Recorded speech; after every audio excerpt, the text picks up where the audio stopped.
Good morning. आप सभी का चैंपियंस क्लासेज में स्वागत है। आज के क्लास में मैं आप लोगों को RS अग्रवाल बुक से नंबर सिस्टम चैप्टर का क्वेश्चन नंबर 123 बताने वाला हूं। देखिए, यदि क्वेश्चन इस तरह से दिया हुआ रहेगा तो हम इसको कैसे इजीली सॉल्व करेंगे। ओके, सबसे पहले हम क्वेश्चंस को देख लेते हैं और समझ लेते हैं, उसके बाद में हम इसको इजीली डिटेल्स में सॉल्व करेंगे। ओके, तो देखिए, एक संख्या को 13 से विभक्त करने पर एक शेष बचता है। यदि भागफल को 5 से भाग दे तो 3 शेष बचता है। यदि इस संख्या को 65 से भाग देंगे तो शेषफल क्या होगा। ओके, यानी कि क्वेश्चन कह रहा है कि कोई संख्या है, उस संख्या में यदि हम 13 से भाग दे रहे हैं तो एक शेष बच रहा है। ओके, यदि इसके भागफल में, यानी कि हम 13 से भाग दे रहे हैं किसी नंबर में, तो कुछ ना कुछ भागफल आया होगा। ओके, तो इस भागफल में यदि हम 5 से भाग देते हैं तो 3 शेषफल बचता है। ओके, यदि इस संख्या को 65 से भाग देंगे तो शेषफल क्या बचेगा। ओके, फर्स्ट में कह रहा है कि कोई संख्या है, उस संख्या में हम 13 से भाग दे रहे हैं तो कुछ भागफल आ रहा है और एक जो है वह शेषफल आ रहा है। ओके, फिर सेकेंड नंबर पॉइंट्स कर रहा है कि यदि भागफल को 5 से भाग दिया जा रहा है। ओके, यानी कि इसका जो भागफल आ रहा है, इस भागफल में यदि हम 5 से भाग दे रहे हैं तो 3 शेषफल बच रहा है। ओके, तो यदि इस संख्या को 65 से भाग दे तो क्या बचेगा, यानी कि जो फाइनली जो संख्या आ रहा है उस संख्या में यदि हम 65 से भाग देंगे तो क्या होगा, यही हमें फाइंड आउट करना है। ओके, तो इस क्वेश्चंस को हम सॉल्व कर रहे हैं। देखिए, सबसे पहले हम संख्या को x मान लेते हैं। ओके, माना कि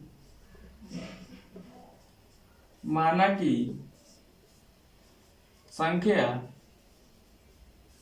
is equal to x।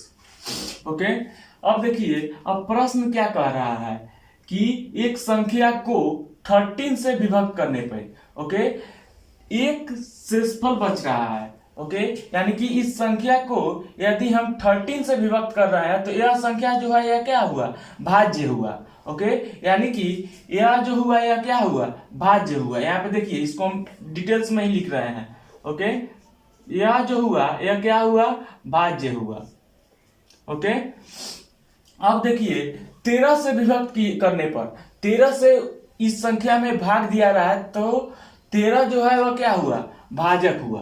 Okay, देखिए यहाँ पे 13 जो हुआ वो क्या हुआ, भाजक हुआ। ओके, शेषफल जो है वह एक बच रहा है। शेषफल जो है इसमें एक बच रहा है। ओके, और इसमें जो है भागफल के लिए कह रहा है तो हम भागफल को क्यों मान लेते हैं, क्योंकि हम इस भाज्य में यदि हम इस भाजक से भाग देंगे तो कुछ ना कुछ शेषफल बचेगा। ओके, सॉरी, भागफल बचेगा, तो हम भागफल को क्यों मान लेते हैं। ओके, अब देखिए, अब भाज्य बराबर भाजक गुना भागफल प्लस शेष होता है। ओके, तो हम इस फॉर्मूला को अप्लाई करके देखिए, यहाँ पे भाज्य बराबर भाजक गुना भागफल प्लस शेष होता है, तो हम इस फॉर्मूला को अप्लाई करके यहाँ पे भाज्य का वैल्यू निकाल रहे हैं। ओके, तो भाज्य की जगह पे हम क्या रखेंगे, x रखेंगे। ओके, भाज्य बराबर भाजक कितना हो गया, 13 हो गया। ओके, गुना भागफल, भागफल कितना है, q है। ओके, अब प्लस शेषफल 1 हो गया। ओके, यानी कि हम इसको ऐसे लिख सकते हैं कि x is equal to 13q plus 1। Okay, यानी कि भाज्य बराबर भाजक गुना भागफल प्लस शेष हो गया। ओके, इस फॉर्म में हम लिख दिए हैं। ओके, आई होप आपको समझ में आ गया होगा। अब देखिए, अब सेकेंड नंबर टर्म जो है वह कह रहा है कि यदि भागफल को 5 से भाग दे तो 3 शेष बचता है। तो भागफल इसका कितना है, q है। ओके, यानी कि q में यदि हम 5 से भाग दे रहे हैं तो 3 शेष बचता है। ओके, तो q का वैल्यू कितना हो रहा है, यह देखिए, q इज इक्वल टू, यानी कि q जो है, अब यह जो है q इस सेकेंड नंबर पॉइंट्स के लिए यह जो है भाज्य हो गया। ओके, तो भाज्य बराबर भाजक, भाजक क्या हो जाएगा, 5 हो जाएगा, यानी कि सेकेंड भाजक जो है वो 5 हो जा रहा है। ओके, और भागफल कितना होगा, हम भागफल को बड़ा क्यू ले लेते हैं। ओके, और शेषफल कितना बच रहा है, 3 शेषफल बच रहा है। ओके, तो देखिए हम प्रश्न से क्या किए हैं कि x का वैल्यू निकाले हैं, तो x जो हुआ यह भाज्य हुआ। ओके, तो भाज्य बराबर भाजक गुना भागफल प्लस शेषफल होता है। ओके, अब क्वेश्चन कह रहा है कि इसका जो भागफल है इसका वैल्यू जो है यह 5q + 3 है। ओके, कैसे हम इसको फाइंड आउट किए हैं यह देखिए, कह रहा है कि यदि भागफल को 5 से भाग दे तो यह जो भागफल है यह क्या बन गया, अब यह भाज्य बन गया। ओके, और 5 से भाग दिया जा रहा है तो 5 जो है यह भाजक हो गया, और यदि हम q में 5 से भाग देंगे तो कुछ ना कुछ भागफल होगा, तो q जो है वह भागफल हो गया। ओके, और क्वेश्चन कह रहा है कि 3 जो है वह शेषफल आ रहा है, तो भाज्य बराबर भाजक गुना भागफल प्लस शेषफल हो गया। ओके, अब देखिए अब यहाँ पे हम q का वैल्यू इसमें हम पुट करेंगे। ओके, यहाँ पे स्मॉल q का जो वैल्यू है 5q + 3 है। ओके, तो हम यहाँ पे स्मॉल q के जगह पे इस वैल्यू को पुट करेंगे। ओके, तो देखिए हमारा रिजल्ट क्या होता है। ओके, अब स्मॉल q का मान रखने पर ओके, देखिए यहाँ पे x जैसे है वैसे रह गया। ओके, इक्वल टू 13 जैसे है वैसे हो गया।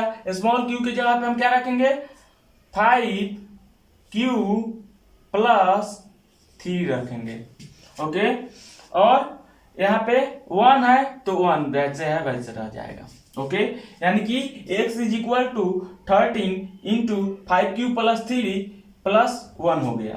ओके, अब देखिए यहां से x = कितना हो रहा है, अब इस 13 से इस दोनों में मल्टीप्लाई होगा तो ये कितना हो जाएगा, 13 5 जा 65। ओके, और q जैसे है वैसे हो गया। फिर यहाँ पे 13 3 जा 39। ओके, और +1 जैसे है वैसे हो गया। ओके, अब देखिए अब हम इसको सॉल्व कर रहे हैं तो देखिए कितना हो रहा है, x जैसे है वैसे हो गया और 65 q जैसे है वैसे हो गया। ओके, और यहाँ पे प्लस है तो प्लस हो गया, और 39 + 1 कितना हो गया, 40 हो गया। ओके, तो हमारा x का वैल्यू कितना हो रहा है, 65q + 40 हो रहा है। अब क्वेश्चंस क्या कह रहा है कि यदि इस संख्या को ओके यानी कि इस संख्या यानी कि x को यदि 65 से भाग दे तो शेषफल क्या होगा। ओके, तो अब देखिए यहाँ पे समझने वाली बात यह है कि हम देख रहे हैं कि इस q का जो वैल्यू आ रहा है यह 65 का मल्टीपल है। ओके, तो हम कह सकते हैं कि यह संख्या जो है यह 65 से एग्जैक्ट डिविजिबल हो जाएगा। ओके, यहाँ पे देखिए यह q का जो वैल्यू है ओके यह 65 का मल्टीपल है। ओके, तो हम यह कह सकते हैं कि यह जो नंबर्स होगा यह डेफिनेटली 65 से एग्जैक्ट डिविजिबल हो जाएगा। ओके, तो यह जो है 65 से एग्जैक्ट डिविजिबल हो जाएगा तो बच क्या जाएगा, 40 बच जाएगा। तो हमारा आंसर जो है वह कितना हो जाएगा, 40 ही हो जाएगा। ओके, यानी कि इस संख्या को ओके यानी कि इस संख्या को यानी कि x का जो वैल्यू आ रहा है इस संख्या को यदि हम 65 से भाग देंगे तो हमारा शेषफल जो है वो कितना होगा, 40 होगा। ओके, आई होप आपको क्लियर हो गया होगा। तो यहाँ पे हमारा आंसर जो है वो कितना हो जाएगा, 40 हो जाएगा। अब इष्ट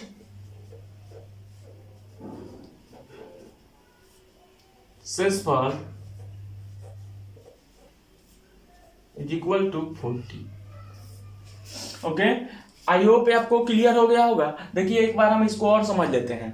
ओके, देखिए सबसे पहले क्वेश्चन कह रहा है कि एक संख्या को 13 से विभक्त करने पे 1 शेष बच रहा है, यदि भागफल को 5 से भाग दे तो 3 शेष बच रहा है, यदि इस संख्या को 65 से भाग देंगे तो शेषफल क्या होगा। ओके, देखिए इस तरह के क्वेश्चंस में जो लैंग्वेज में जैसे जैसे कह रहा होगा वैसे वैसे हम वर्क करते जाएंगे। ओके, तो सबसे पहले कह रहा है कि एक संख्या को ओके एक संख्या को 13 से विभक्त करने पे, तो सबसे पहले हमें संख्या मालूम नहीं है तो हम संख्या को x मान ले रहे हैं कि माना कि संख्या = x हो गया। ओके, एक संख्या को 13 से विभक्त करने पे ओके, यानी कि कोई संख्या x है उसमें हम 13 से विभक्त कर रहे हैं तो वह संख्या जो है वह क्या होगा, भाज्य होगा। ओके, और 13 से विभक्त किया जा रहा है तो 13 जो है वह क्या हुआ, भाजक हुआ। ओके, तो यदि किसी संख्या x को यदि हम 13 से विभक्त कर रहे हैं तो कुछ ना कुछ भागफल आ रहा होगा। ओके, तो हम मान रहे हैं कि q जो है वह भागफल आ रहा है। ओके, और शेषफल कह रहा है कि 1 आ रहा है तो शेषफल की जगह पे 1 आ रहा है। ओके, तो फॉर्मूला मैं आपको बताया हूं कि भाज्य बराबर भाजक गुना भागफल प्लस शेषफल होता है। तो यहाँ पे भाज्य बराबर भाजक गुना भागफल प्लस शेषफल हो गया। ओके, अब देखिए, अब सेकंड नंबर कह रहा है कि यदि भागफल को 5 से विभक्त करें तो 3 शेष बचता है। ओके, यानी कि जो भागफल है, ओके, यानी कि इसका जो भागफल है इसे यदि हम 5 से विभक्त किया कर रहे हैं तो जो है 3 शेषफल बच रहा है। तो यह भागफल जो है अब क्या बन गया, भाज्य बन गया। ओके, और 5 जो है वह क्या बन गया, भाजक बन गया। ओके, यहाँ पे भी भागफल नहीं दिया हुआ है तो हम मान रहे हैं कि कैपिटल Q जो है वह भागफल आ रहा है। ओके, और 3 जो है वह शेषफल आ रहा है। ओके, तो small q is equal to कितना हो जाएगा, 5q प्लस 3 हो जाएगा, यानी कि भाज्य बराबर भाजक गुना भागफल प्लस शेषफल हो गया। ओके, अब देखिए, अब हम इस q का वैल्यू यानी कि इस स्मॉल q का वैल्यू हम इसमें रखेंगे। ओके, यानी कि x का जो वैल्यू दिया हुआ है, ओके, इस x के वैल्यू में यहाँ पे स्मॉल q है। ओके, और यहाँ पे हमें स्मॉल q का वैल्यू फाइंड आउट हो गया है। ओके, तो इस स्मॉल q का वैल्यू हम इस q के जगह पे रखेंगे। ओके, तो अब q का मान रखने पे x इज इक्वल टू 13 जैसे है वैसे हो गया, और स्मॉल q के जगह पे 5q प्लस 3 रख दिए हैं क्योंकि यह दोनों टर्म जो है आपस में इक्वल है। तो इस स्मॉल q के जगह पे हम ए वाला नंबर्स रख सकते हैं। ओके, तो इसको रख दिया है और +1 जैसे है वैसे हो गया है। ओके, हम सॉल्व किए हैं तो x इज इक्वल टू 13 5 जा 65, q जैसे है वैसे हो गया, प्लस यहाँ पे 13 में 3 से मल्टीप्लाई करेंगे तो 39 हो गया, और +1 जैसे है वैसे हो गया। Okay, x is equal to यहाँ पे 35q जैसे है वैसे हो गया, प्लस है तो प्लस हो गया, और इस दोनों को ऐड किए हैं तो 40 हो गया। ओके, अब देखिए यहाँ पे समझने वाला बात क्या है कि थर्ड नंबर पॉइंट कर रहा है कि यदि इस संख्या को 65 से भाग दे तो शेषफल क्या होगा। ओके, तो यानी कि इस x का जो वैल्यू आ रहा है, इस x में यदि हम 65 से भाग दे रहे हैं तो हमारा शेषफल क्या हो रहा है, यही हमें फाइंड आउट करना है। ओके, तो हम यहाँ पे देख रहे हैं कि इस x के वैल्यू में यहाँ पे जो है q का जो मान आ रहा है यह 65 के मल्टीपल है। ओके, तो हम इतना डेफिनेटली कह सकते हैं कि यह जो नंबर्स है, ओके, यानी कि 65q जो है यह डेफिनेटली 65 से एग्जैक्ट डिविजिबल हो जाएगा।